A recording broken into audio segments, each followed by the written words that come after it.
Africa is rich, rich in gold, rich in diamonds, rich in oil and rare minerals. Yet Africa remains the poorest continent on earth. Why? So today we uncover the chilling truth, as explained by a respectable doctor, Harvard doctor, as to why the West must keep Africa poor to remain powerful. Let's have a look. Africa, historically, sub-Saharan Africa, has been fundamental to the global prosperity of the advanced countries. Okay? And Africa had a role to play. It has a role as a raw material producer. We will not allow sub-Saharan Africa to escape that. Okay, we do everything to keep sub-Saharan Africa where it is, also impoverished. It's absolutely vital for the prosperity of everyone else. So let's get clear about that. Okay, and this means all the economic structures, all the global institutions, and the economics we teach everyone is all designed to keep Africa exactly where it is. And whether it is Europe or US or now China, it's always the same.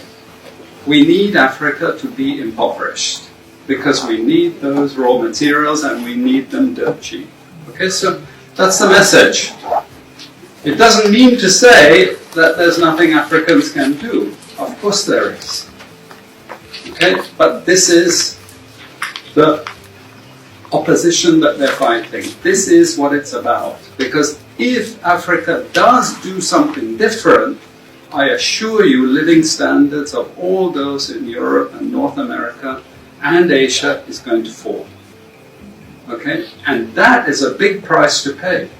I assure you that the West is not going to allow that without a big fight. Okay, so this is what it's fundamentally about. What I want to show you is how these structures are operating. It's just 20 minutes, so we can't do very much, but just to give you a little bit of an idea. And why I keep the ideology part there is because we are part of the producers of ideology. At universities and academic institutions, we are complicit in this whole enterprise. Okay, so the job of many Western academics is to convince Africans they have to keep doing what they're doing. Okay, and to show them it's your fault that you're poor. It's not our fault. It's your fault that you're poor. You know, so this is what we do in academic institutions, and I want to show that as well. Let me just start. This is what it's basically about, so you know what it's about. But I want to just show you the extent to which Africa is specializing in the production of raw materials and basic agricultural goods. We know the basic forces that have caused this underdevelopment. We know it's colonization. I will not discuss that very much because my colleague speaker is going to go into some aspects of this. But I do want to discuss the global economic structures, the global financial institutions, and economic ideology, briefly, to give you a flavor of those. The thing that you really need to see is the top line. Okay, and the extent of dependency is captured by this statistic at the top. Okay, and you compare it with all other income groups, and what you see is essentially in that one statistic how dependent sub-Saharan Africa is on raw material production. Okay, this is the very heart of what makes sub-Saharan Africa beat. Okay, here, just to have a look at one very important additional statistic. With all this export coming from sub-Saharan Africa, how much does sub-Saharan Africa account for in terms of global trade value? We know there are vast resources coming from there, but look at the bottom line in terms of global trade value. Look at that. 0.5%, 1975, 0.95% going down to 0.1. to point one, meaning that with all these vast resources being produced, how much are they getting for it? Nothing. Nothing. This is a very significant piece of data.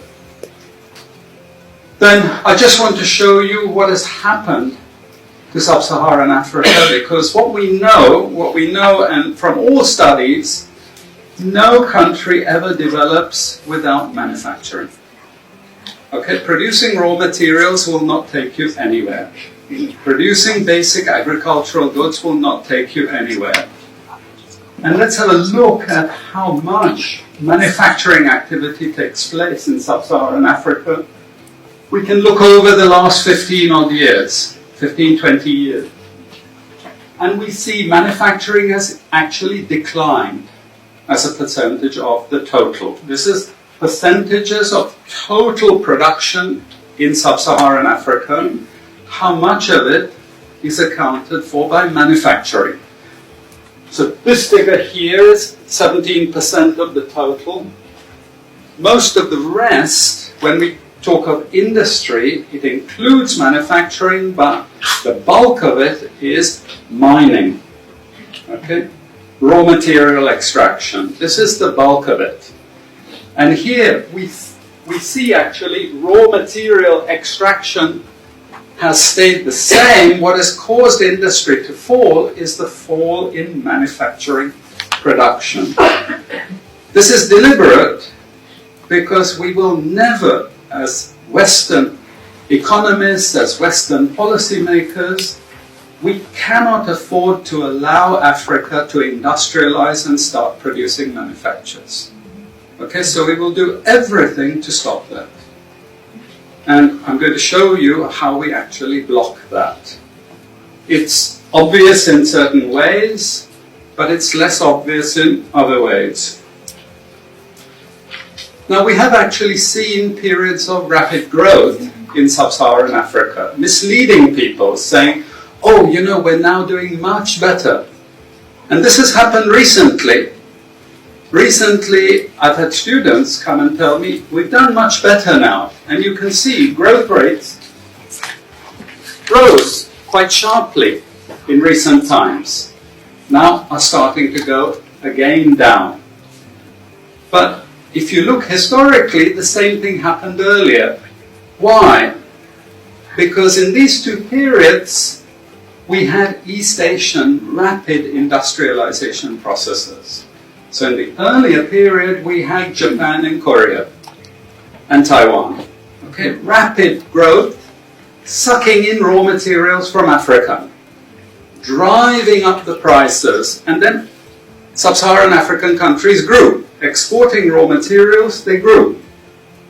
But after those countries finished industrialization, then sub-Saharan African growth rate again fell. Okay, but along comes China. Next wave. Okay, again, sub-Saharan African growth rises, but now China is going down. As many of you now know from the press, China is going down. But sub-Saharan Africa is going down even faster. And we're going to go back to where we were again, with very low prices of raw materials, very low growth rates, and again, the sorts of poverty that we saw once before. Because, bottom line, sub-Saharan Africa is condemned to this role, just the supplier of raw materials, not a manufacturer. For centuries, Africa has supplied raw materials that built the wealth of United States and Europe. Talk of like gold from Ghana, rubber from Congo, oil from Nigeria, and now we have the lithium and cobalt for smartphones and electric cars. Africa's pain is not accidental, it is strategic. The Western institutions like the IMF and the World Bank, they lend Africa money with conditions, forcing African countries to cut public service, to sell national assets, and allow foreign companies to dominate key industries. The West often backs authoritarian regimes as long as they protect their interest, and the leaders who resist, they are always overthrown, assassinated, or sanctions. Think of leaders like Patrice Lumumba, Muammar Gaddafi, Thomas Sankara. Western corporations, they extract billions from African soil, often tax-free, while the local people, they live in slums and with no water and power. Look like a country like Congo, full of cobalt mines. Multinational tech companies rely on them for batteries, while thousands of Congolese children, they dig them with bare hands. This is not progress. This is modern-day slavery. Africa doesn't own their own wealth. It's their wealth, but they don't own it. Western companies own the mines in Africa.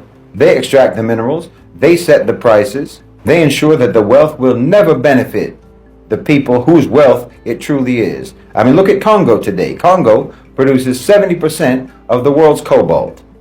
That's the mineral that powers your smartphone, your laptop, your electric car. Without Congolese minerals, there's no Tesla, there's no Apple, there's no Samsung. Yet the people of Congo remain among the poorest people in the world. Why? Because their wealth is not theirs. It's stolen by Western corporations, by Western companies. The system is kept in place through war. The West doesn't want a stable and independent Congo. That's why they fund proxy wars, why they support rebel groups like M23. They use other African governments like Rwanda and Uganda to do their bidding, to keep Congo weak so that the wealth remains available for plunder. Wallahi, this is a grotesque injustice. It's a grotesque injustice that disgraces the whole world. Congo is a bleeding, open, gaping wound on this earth. Understand this, Africa will never be free until Congo is free. No matter how well any individual African country does, the continent as a whole will remain wounded, mortally wounded, so long as Congo is being plundered. Africa remains the engine of global economy, but its people are denied the fruits of their labor. The truth is clear. The West does not want a strong Africa. They want a controlled Africa. But Africans are woke, and they are rising and rooting for Africa's freedom. Africa must rise, not for charity, not for sympathy, but for justice, truth, and freedom. This is Woken Africa. If you believe Africa deserves better, like, share, and subscribe. Until next time, do have a lovely time.